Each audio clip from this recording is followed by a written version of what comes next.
Hello friend, आप सभी का स्वागत है एजुकेशन लाइन में। दोस्तों क्लास 11th के लिए ज्योग्राफी का जो मॉडल पेपर है दोस्तों इस वीडियो में बताने वाले हैं। और यहाँ से दोस्तों बहुत सारे क्वेश्चन है वो आपके एग्जाम में कल देखने को मिल सकते हैं। तो दोस्तों आपके जो सेकंड टेस्ट पेपर स्टार्ट हो चुके हैं उनके लिए भूगोल का जो सब्जेक्ट है 11th क्लास के लिए उसका पेपर यहाँ पे बताने वाले हैं विद सॉल्यूशन।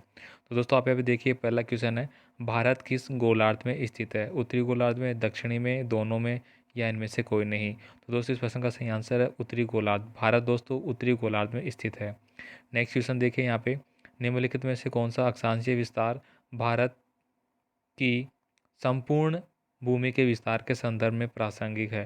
तो दोस्तों चार ऑप्शन आपके सामने दिया गया है यहाँ पे। तो इसका सही आंसर है दोस्तों option number C, 8 degree 4 minute उत्तरी अक्षांश से लेकर 37 डिग्री 6 मिनट उत्तरी अक्षांश के बीच में है। अब नेक्स्ट क्वेश्चन देखिए दोस्तों, भारत का क्षेत्रफल कितना वर्ग किलोमीटर का है? तो दोस्तों भारत का क्षेत्रफल यहाँ पे 32.8 लाख वर्ग किलोमीटर का है। तो ऑप्शन नंबर सी आपका सही आंसर है। नेक्स्ट देखिए दोस्तों, यहाँ पे अगला क्वेश्चन है। अगला क्वेश्चन दोस्तों, भारत का भौगोलिक क्षेत्रफल विश्व के भौगोलिक क्षेत्रफल का कितना प्रतिशत है? तो दोस्तों यहाँ पे पूछा गया है 32%, 8%, 2.4% और 4.2%। तो दोस्तों ये है 2.4%। नेक्स्ट देखिए यहाँ पे, भारत का विस्तार कितने अक्षांश और देशांतों के बीच है? लगभग 30, 25, 40 और 20। तो इसका सही आंसर है दोस्तों लगभग 30। भारत का विस्तार कितने अक्षांश और देशांतरों के बीच है? तो 30 के, सॉरी। नेक्स्ट देखिए दोस्तों यहाँ पे, अगर आप सीधी रेखा में राजस्थान को नागालैंड की यात्रा करें तो आप निम्न में से किसी नदियों को एक और पार नहीं कर पाएंगे? तो दोस्तों सिंधु नदी ऐसी है जिसको आप एक साथ पार नहीं कर पाएंगे। नेक्स्ट देखिए, निम्नलिखित में से किस देश की भारत के साथ सबसे लंबी स्थलीय सीमा है? तो दोस्तों भारत की सबसे लंबी अगर सीमा की बात करें तो ये बांग्लादेश में है। दोस्तों आपको एक ट्रिक है दोस्तों, वो आपको याद कर लेनी है, जिससे कि दोस्तों आपके भारत के जो पड़ोसी देश है उनका सब आप अच्छी तरह से उनको याद कर सकते हैं। तो उस ट्रिक के लिए दोस्तों आपको फॉलो करना होगा।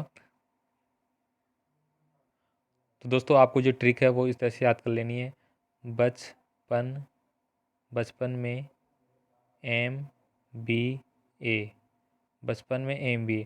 तो दोस्तों बांग्लादेश हो गया आपका, चीन हो गया, नेपाल हो गया, sorry Pakistan, Nepal, Myanmar, Burma, ठीक है। इस तरह से दोस्तों ये पूरे जो 7 देश हैं पड़ोसी वो आप याद कर सकते हैं। अगला देखिए दोस्तों, भारत के साथ सबसे लंबी सीमा ये पूरा बताया गया है। द्वीपों सहित भारत की समुद्री रेखा की लंबाई कितनी है? तो दोस्तों 7516.6 किलोमीटर है। यानी भारत की जो द्वीप है और समुद्र है उन सभी को मिला के जो लंबाई है दोस्तों वो इतनी है। नेक्स्ट देखिए, विश्व का मानक समय में इनमें से किस रेखा पर निर्धारित किया गया है? तो दोस्तों जो देशांतर रेखाएं हैं, यानी कि दोस्तों आपका जो अक्षांश हो गया और वाई अक्षांश हो गया, तो इसमें जो ये देशांतर रेखाएं ये आपकी अक्षांश रेखा हैं। तो दोस्तों इस पे है वो आपका समय निर्धारित किया गया है। ठीक है, तो इसका सही आंसर हो जाता है आपका ऑप्शन नंबर ए। नेक्स्ट देखिए, आप पे अगला क्वेश्चन है, इनमें से कौन भारत का मानक देशांतर है? तो दोस्तों भारत का जो मानक देशांतर है वो 82 डिग्री 30 मिनट पूर्वी देशांतर है। तो इसका सही आंसर है। नेक्स्ट देखिए, कर्क रेखा भारत के कितने राज्यों से होकर गुजरती है? तो दोस्तों कर्क रेखा भारत के 8 राज्यों से होकर गुजरती है। तो ये आपका सही आंसर होता है। नेक्स्ट देखिए, तेलंगाना 29वां राज्य बना है, तो कब बना था ये? तो दोस्तों जून 2014 को तेलंगाना है वो आपका राज्य 29वां राज्य बना है। नेक्स्ट क्वेश्चन देखिए दोस्तों, इनमें से कौन सा हिमालय में स्थित एक दर्रा है? तो दोस्तों नाथुला है वो हिमालय में स्थित एक दर्रा है। तो ऑप्शन नंबर ए आपका सही आंसर है। अगला देखिए दोस्तों, 1 मील में कितने किलोमीटर के बराबर होते हैं? तो दोस्तों 1 मील में कितने किलोमीटर के बराबर होते हैं? तो 1.584। तो ऑप्शन नंबर बी आपका है वो करेक्ट आंसर हो जाता है। नेक्स्ट देखिए दोस्तों, यहाँ पे भारत में किस राज्य की समुद्र तट की रेखा की लंबाई सबसे अधिक है? तो दोस्तों भारत में समुद्र तट रेखा है उसकी सबसे लंबी रेखा है वो किसकी है? तो राजस्थान की है। राजस्थान समुद्री तट रेखा से सबसे ज़्यादा लग रहा है। नेक्स्ट देखिए दोस्तों, यहाँ पे भारत का मुख्य भूमि का सबसे दक्षिणतम छोर क्या है? तो दोस्तों इस प्रश्न का सही आंसर होगा आपका ऑप्शन नंबर बी, कुमारी अंतर्दीय। तो दोस्तों भारत का मुख्य भूमि का दक्षिणतम छोर है वो ऑप्शन नंबर बी आपका करेक्ट आंसर है। अगला देखिए दोस्तों, आपका अगला क्वेश्चन। नेक्स्ट क्वेश्चन दोस्तों, भारत किस महासागर के मध्य स्थित है? तो दोस्तों भारत है वो हिंद महासागर के मध्य स्थित है। तो ऑप्शन नंबर डी आपका सही आंसर है।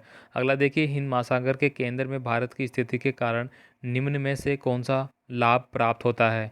तो दोस्तों इनमें से सभी यानी कि प्राकृतिक सुरक्षा इसको मिलती है, भारतीय संस्कृति का जो विस्तार है वो भी होता है और व्यापारिक संबंध है वो भी बनते हैं। नेक्स्ट देखिए दोस्तों, क्षेत्रफल के आधार पर भारत का सबसे बड़ा राज्य कौन सा है? तो दोस्तों राजस्थान है। नेक्स्ट देखिए दोस्तों, अगला है इनमें से कौन भारत के पश्चिमी तट पर स्थित केंद्र शासित प्रदेश है?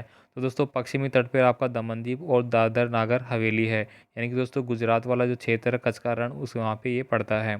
नेक्स्ट देखिए यहाँ पे निम्नलिखित में से कौन सा देश भारत में सबसे बड़ा है? कौन सा देश क्षेत्रफल में भारत से बड़ा है?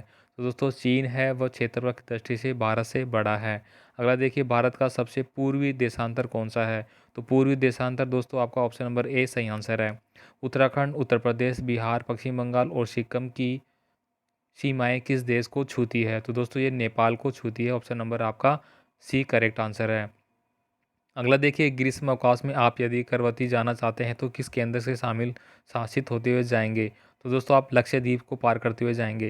नेक्स्ट देखिए, हमारे मित्र एक ऐसे देश के निवासी है जिस देश की सीमा भारत के साथ नहीं लगती है, आप बताइए वो कौन सा देश है? तो दोस्तों तजाकिस्तान की सीमा भारत से नहीं लगती है, बाकी बांग्लादेश, नेपाल, भूटान सभी की सीमाएं भारत से साझा होती है। भारतीय उपमहाद्वीप में इनमें से कौन शामिल नहीं है? तो दोस्तों म्यांमार है, वो भारतीय उपमहाद्वीप में शामिल नहीं है। भारतीय मानक समय ग्रीनविच समय से कितने आगे या पीछे है? तो दोस्तों भारतीय समय है वो 5 घंटा 30 मिनट आगे है।